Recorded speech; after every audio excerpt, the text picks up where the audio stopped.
NYV, Whitehall, Glens Falls. It's 8 o'clock.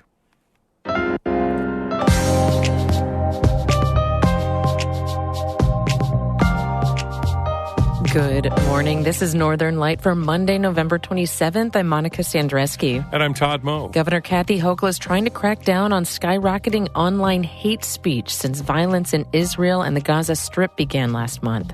Many people are wrestling with the fear for the first time ever sometime in their lives of being the victim of a hate crime. I wish I could tell you these concerns are misplaced, but tragically the data all across America is showing that hate crimes have surged in the last 6 weeks. This also comes as 3 Palestinians were shot in Burlington over the weekend. In the southern Adirondacks, there are a number of free rooms, often at local transfer stations, where folks can give and take gently used items without changing any money, changing hands. We'll pay a visit coming up. At first, more people donating than taking, but people are really starting to shop. A young woman came and was getting her first apartment and took quite a bit of stuff that she could use to get started. That was exciting. And we'll meet the Juno Award-winning blues artist performing at the Rainbow Bistro in Ottawa this weekend. All of that and more is coming up on Northern Light. Stick with us.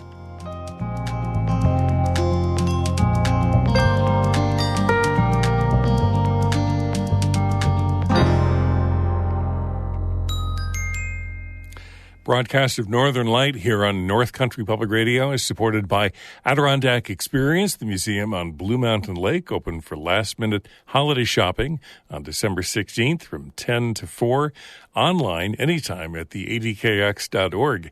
And by Apothecary Chocolates, making gourmet chocolates by hand from all natural herbs, botanicals, and tree syrups, apothecarychocolates.com.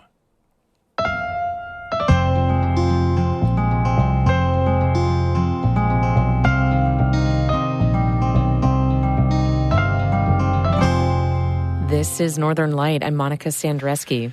And I'm Todd Moe. 3 young Palestinian men were shot and injured in Burlington Saturday night. Police Chief John Morad says a white man with a handgun approached 3 20-year-olds as they were walking and discharged at least 4 rounds before fleeing. One of the men suffered serious injuries. The other 2 are in stable condition. Morad says the attack may have been a hate crime. Tensions have escalated in the U.S. as the death toll rises in the Israel-Hamas war. A fragile ceasefire was back on track yesterday as the militants freed more hostages and Israel released 39 Palestinian prisoners. The White House and the FBI have been briefed on the Burlington shootings as the investigation continues. And at the state level, New York Governor Kathy Hochul is allocating $3 million to combat the rising online anti-Semitic and anti-Islamic hate speech. Karen DeWitt reports she's also calling on social media companies to step up monitoring. The funds, which will be overseen by the state's Division of Homeland Security and distributed to all colleges and universities in New York, are the latest in a series of actions that the governor has taken to counteract what she says is an over 400% increase in online hate speech against Jewish and Muslim communities. Across our state, New Yorkers are afraid. If they have family or friends in Israel, in Gaza, other places, they're afraid for their safety. At home, many people are wrestling with the fear for the first time ever sometime in their lives of being the victim of a hate crime.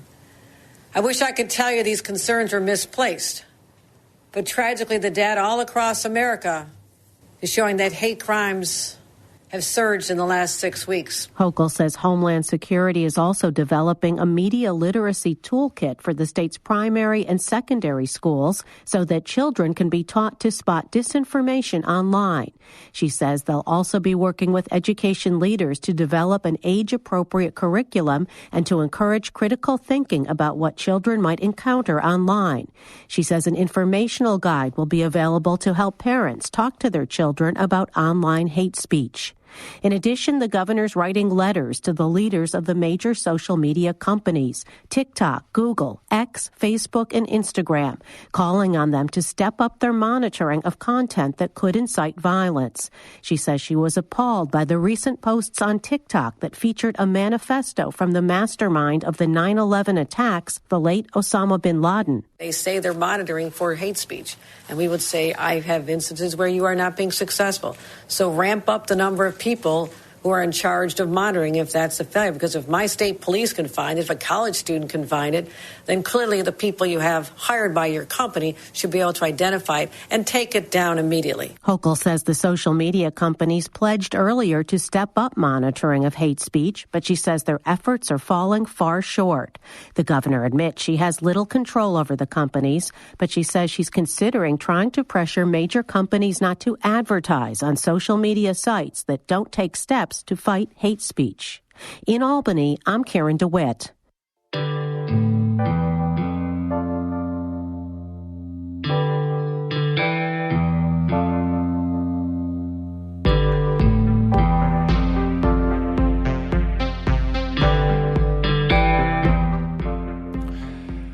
A federal jury in Albany recently awarded millions to the mother of a Clinton correctional facility inmate who died after a confrontation with correction officers in 2016. According to the Albany Times-Union, Tracy Yvonne Cooper filed a lawsuit against 3 COs at the Dannemora prison. It alleged that they used excessive force and failed to intervene to help her son, Terry Cooper. The suit said that violated his civil rights under the Eighth Amendment, which prohibits cruel and unusual punishment. Terry Cooper was 25 years old and serving a 12-year sentence at the time. The Times-Union reports that the jury awarded his mother $9.25 million earlier this month. The State Department of Corrections and Community Supervision told the paper that it's reviewing the verdict and considering the legal options. The hospital in Malone will now receive a higher reimbursement rate from the federal government. Kara Chapman has more. Alice Hyde Medical Center announced last week that it is now a critical access hospital. That means it'll get millions more in reimbursement money each year for services provided to patients on federal programs like Medicare. The status change follows a months-long review and approval process that started this past spring.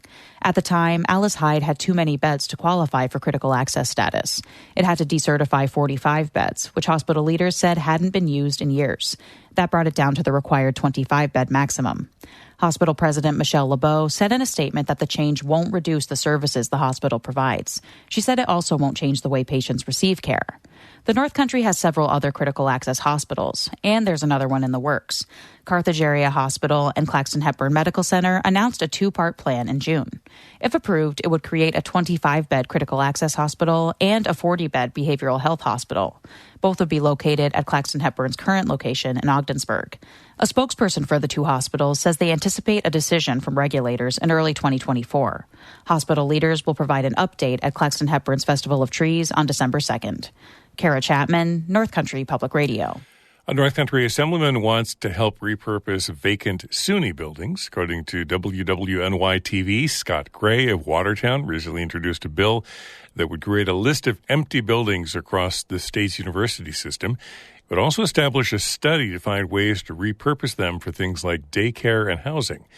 Gray told WWNY that demolition of those buildings should be a last resort. He says finding other uses would help the colleges save money. A SUNY spokesperson told WWNY the system is reviewing the bill. And St. Lawrence County is renovating the building that houses 911 dispatchers, state police, the sheriff's office, and more. Catherine Wheeler reports construction will start next year. St. Lawrence County's public safety complex sits across the street from the county courthouse. It was built in the 1990s to house the sheriff and county economic development offices along with the 911 center. St. Lawrence County Administrator Ruth Doyle says now it's a lot more crowded. This building became central for New York State Police. We also have our sheriff's office, remains. Our civil office is located in the building, as well as our dispatch center. We also have 2 other county departments, our conflict defender and our planning office, share space there. Doyle says the space needs construction and technology upgrades so they can better serve the community. When that building was constructed, the dispatcher sat with 1 monitor in front of them and a phone. Now, I believe there are 5 monitors in front of them, along with phones and radios. And so, the concern, the challenge became, how do we better equip our dispatchers so that they can help responders? In a county as large as ours, they often are the first responders. So now the county is planning to reshuffle the space. The district attorney's office will be moving out of the courthouse and into the public safety complex across the street so they can be closer to law enforcement. Departments will be moved around the building so each office neighbors another that they work with a lot. County lawmakers set aside $5 million from the American Rescue Plan for county projects. Doyle says some or all of that will fund the renovation. The county will pay for the rest. We are not looking to go to the taxpayers in 2024 to complete a project that should exceed $5 million. Doyle says some state grants will pay for new technology and equipment. She says most of the construction will take place next year, but continued supply chain and workforce issues could hold it up. Catherine Wheeler, North Country Public Radio.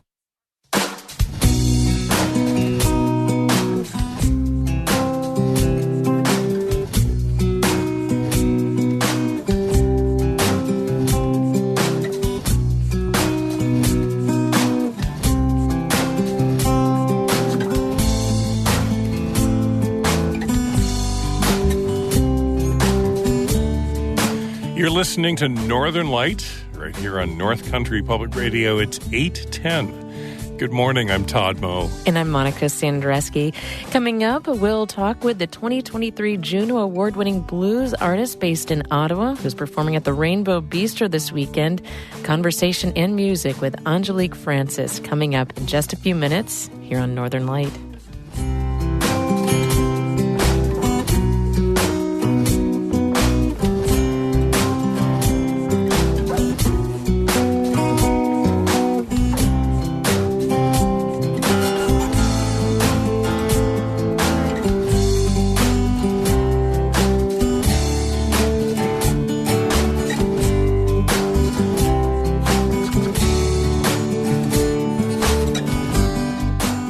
Broadcast of Northern Light is supported by the Village Mercantile in Saranac Lake, established in 2011 with the mission of community-fueled solutions with products for home, camp, and gift-giving. VillageMerc.com, anything but general.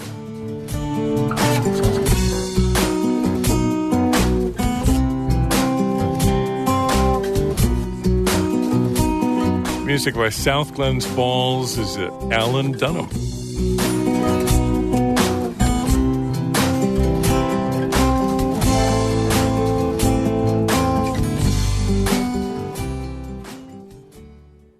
Thrift is a big part of life for many North Country folks. Many communities don't have stores where you can buy new, and it can be cheaper and more convenient to look for secondhand things. So there are lots of free piles outside houses, garage sales, and thrift stores.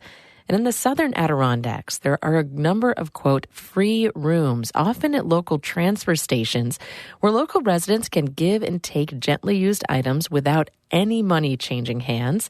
Amy Fires reports on the free room phenomenon. In the grand tradition of Adirondack dumps, the setting for the town of Johnsburg transfer station is stunning. We have a beautiful view of Gore. That's 69-year-old Peter Horvath. You could ski from Gore down here if you wanted to. Sort of roundabout way to come to drop off your things. But This is where he and other North Creek and North River residents take their trash and recyclables.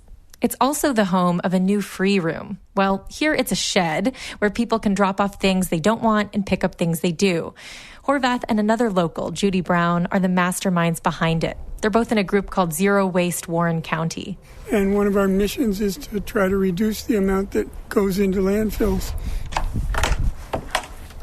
Horvath opens the shed, which is a basic Amish rectangle. Inside are packed shelves. so cozy in here. I would totally shop, but I'm not going to shop. There are clothes, toys, kitchenware, even skis. And it's well organized. That's thanks to volunteers like Anita Abrams, who staff the shed 5 days a week. She says it's been busy since they opened in early October. Day it opened, we had a line of people to donate. At first, more people donating than taking, but people are really starting to shop. A young woman came and was getting her first apartment and took quite a bit of stuff that she could use to get started. That was exciting. Abrams says it's already had an impact on the local community. I run our food pantry locally, and I know that people have really appreciated being able to get free, useful things that they can use in their households. Horvath says the town board was really supportive of the reuse shed, and they've already got a roster of 20 volunteers. And also there's a sense of community. When people come, it's like, oh my gosh, I can help somebody. You can feel that when people bring things. Happily, say Horvath and Abrams, this isn't a unique idea. There are free rooms scattered around the southern Adirondacks, in Scroon Lake, in Indian Lake. Newcomb's Give and Take Room at the town dump has been around since 1995. So this is it. Robin Deloria is the town supervisor in Newcomb. Okay, so it is empty, but I'll tell you, when this place gets full, it gets full. I've seen this place where we couldn't walk through it. Deloria helped put up this building over 25 years ago when he was working for the highway department. This was a prefab building that we bought from Curtis Lumber. I first heard of this room referred to as the Newcomb Walmart. Deloria says it has lots of names: the Dump Mall, the Trade Center, the Swap Shop. It's open 24/7, and Deloria says every 5 to 6 weeks they throw away what's left. By then, it doesn't belong in here because people, they know what's here and they're not going to come anymore, so it goes, you know? I visited near the end of a cycle, but there was still lots on the shelves, much of it high quality. That set of lamps up there is absolutely gorgeous, you know? Oh, yeah, they are. They need new shades, but nevertheless, you know, and it's stuff like that. Go buy those today. You're probably talking $80 for the pair. It pains Deloria to throw any of this out, but he's happy to divert a lot of it back into the community. He says the whole town visits. I mean, just about everybody I know comes here and checks somehow, you know. Down here, towns are spread out and small. Many of them don't have stores, and year-round residents are often piecing together work and on a tight budget. Free rooms have become an important community resource. There is something for everybody here. Carol Monroe meets me at the Town of Chester Free Room in the wake of a hailstorm. Everything you can imagine that someone doesn't need anymore or want is like found gems to others. There we go. We enter into... Wow, it's beautiful. I know. It's called the Chester Mall. It's big, heated, and resembles a curated thrift store. The clothing is neatly sorted, even down to children's clothes. This is the very infant department. Monroe's late husband, Fred, served as town supervisor here for 24 years. Carol spearheaded the efforts to establish recycling and this free room at the transfer station. This is kind of my baby, and I'm very proud of it. The town pays for a full-time employee to manage the Chester Mall. Her name is Deb. She's shy and didn't want to be interviewed. Monroe waves me over to a corner with a music case propped up. The other day I came in here, and it was stuck together from age. So I helped Debbie open it. It's amazing. I mean, it's all brass. It's a trombone. And I said, Deb, someone special is going to come in and want that. Monroe sees everything in the Chester Mall as a possibility. She says she learned thriftiness from her parents growing up in Long Island. You just have to use your mind and be a little crafty, but you can take anything and make it a treasure. So I grew up with this. And I just think there is such a need in communities for people to know they can go somewhere without hesitation and get what they need if it's there. Keeping that resource alive is how North Country communities take care of one another, says Monroe. Amy Feiereisel, North Country Public Radio in North Creek, Newcomb, and Chestertown.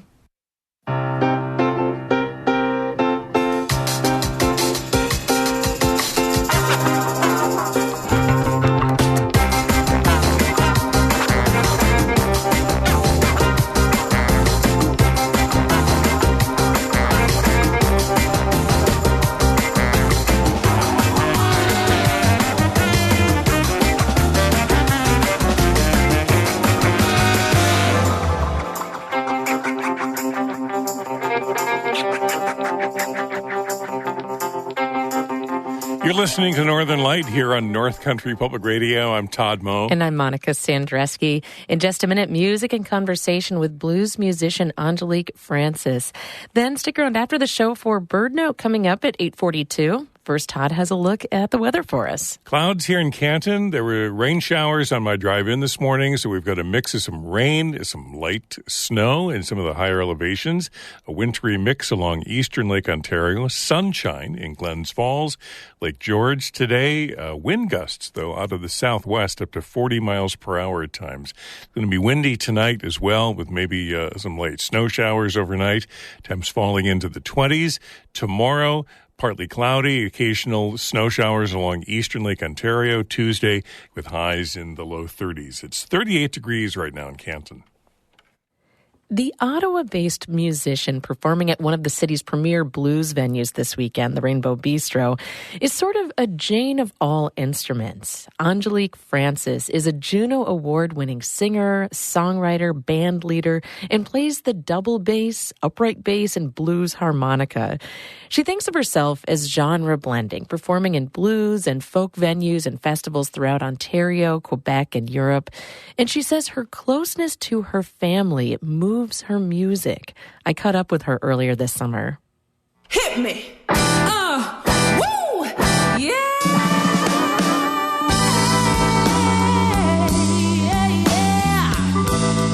Hi, my name is Angelique Francis. I'm a Juno Award-winning composer, singer-songwriter, multi-genre, multi-instrumentalist, and band leader of the international touring band, the Angelique Francis Band.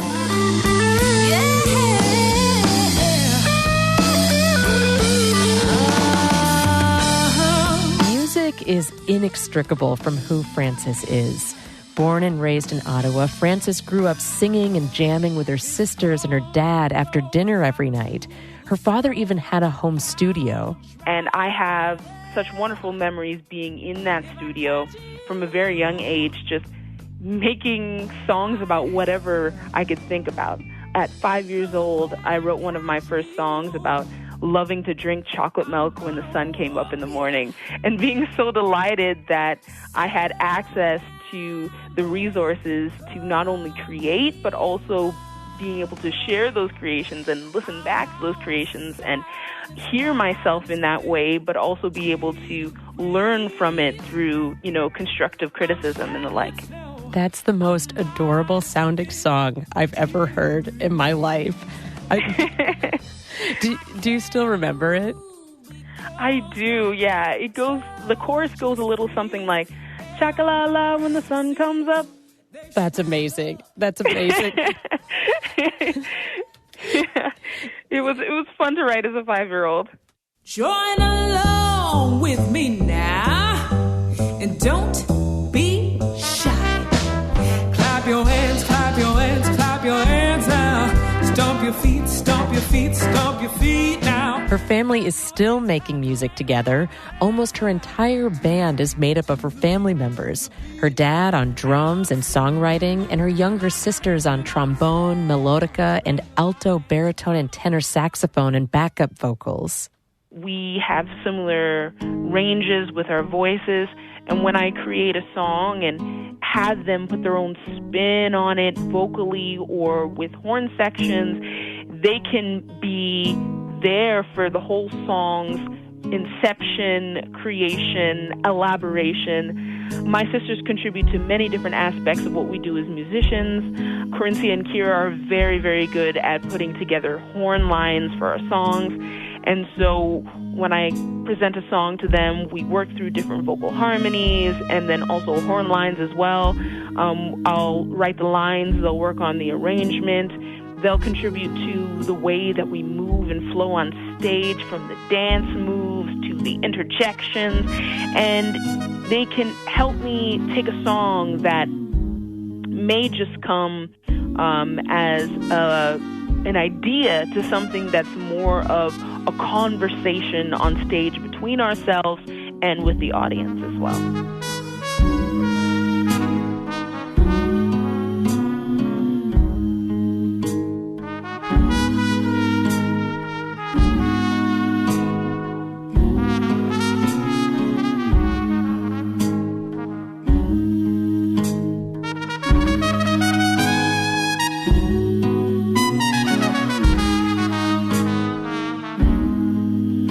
Francis pulls on a long line of blues, jazz, and R&B musicians, from James Brown to upright bassist Willie Dixon and jazz-age singer Bessie Smith.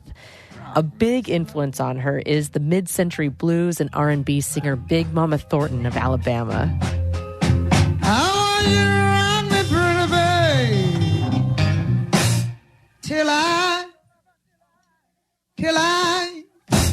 sure enough until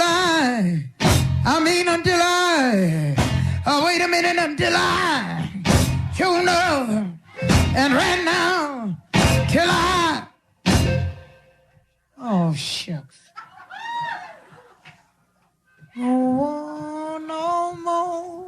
She's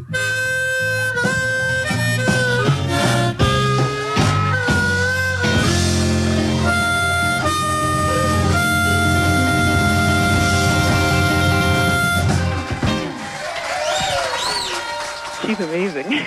All aspects of what she does is so incredible, so soulful, so passionate, and she was so wonderful in the way that she presented herself when it came to stage presence, her powerful voice, and also her harmonica playing.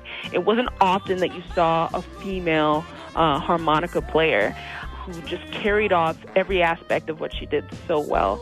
So I really take influence from Big Mama, and I just love the way that she delivered her songs, delivered her lines, and I definitely take some influence from her sass. I want your hips moving like you're dancing on a straight line.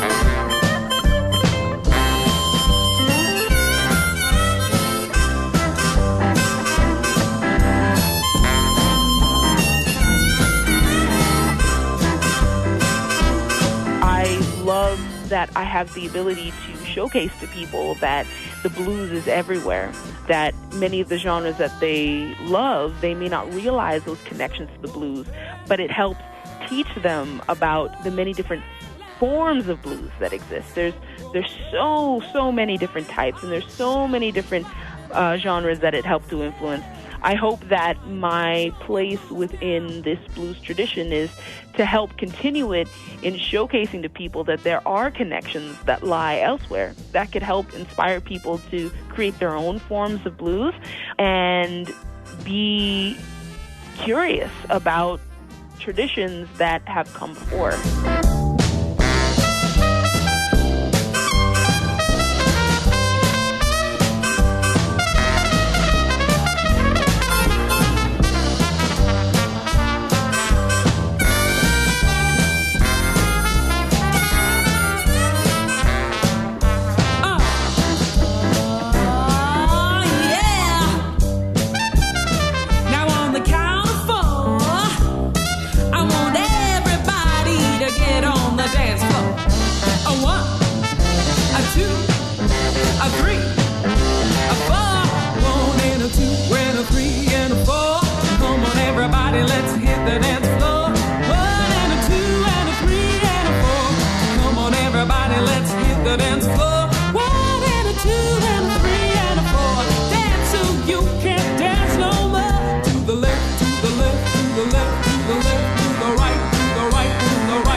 Angelique Francis is performing at one of Ottawa's main blues venues Saturday night. Doors open at the Rainbow Bistro at 8 o'clock Saturday. You can find out more at rainbow.ca. I nominate that last song as a must-air on Monday mornings, Monica. Every Monday morning without fail. Every Monday morning, we need that song, 1, 2, 3, 4. Love it. Totally love it. I loved seeing you wave your hands in the air like you just don't care. I was swinging in my chair here. I love it. Thanks for bringing us that story. Absolutely. Absolutely. Well, that music does cue that it is the end of the show for the day. Morning Edition continues in just a minute. Then after that, it's the Marketplace Morning Report between 8:51 and 9 o'clock, where we'll get caught up on all the morning's business news. Then a story that I want to make sure that we keep in mind is this afternoon on Here and Now. now, between 1 and 3, people with disabilities who have some money saved up often find themselves penalized in terms of how much supplemental security income they can receive. So they'll be taking a look at the argument for updating those rules. Plus, they'll be giving the latest on the prisoner and hostage exchanges between Israel and Hamas. That's on Here and Now between 1 and 3 later this afternoon. I'm Monica Sandreski. I'm Todd Moe. Thanks for listening. Be well.